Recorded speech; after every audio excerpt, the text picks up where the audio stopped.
বর্তমানকালের খুব গুরুত্বপূর্ণ টপিক হলো করিডোর, ট্রানজিট, ট্রান্সশিপমেন্ট। আসুন জেনে নেই করিডোর, ট্রানজিট ও ট্রান্সশিপমেন্ট কী। করিডোর হলো একটি দেশের দুটি অংশের মধ্যে পণ্য আদান প্রদানের জন্য আরেকটি দেশের ভূমি ব্যবহার করা। এক্ষেত্রে যে দেশের পণ্য হবে সেই দেশের পরিবহনই ব্যবহৃত হবে। ট্রানজিট হলো দুটি দেশের মধ্যে পণ্য পরিবহনের জন্য মধ্যবর্তী তৃতীয় কোনো দেশকে ব্যবহার করা। এক্ষেত্রেও যে দেশের পণ্য হবে সেই দেশেরই পরিবহন ব্যবহৃত হবে।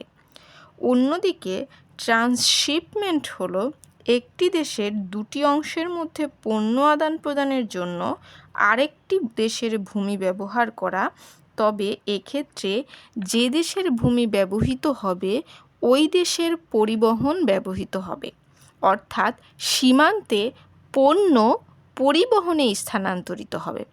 যদি সামগ্রিকভাবে আমরা তুলে ধরতে চাই তাহলে দেখতে পাই করিডোর এবং ট্রানজিটে পণ্য যার, পরিবহনও তার, কিন্তু ট্রান্সশিপমেন্টে ভূমি যার, পরিবহন তার।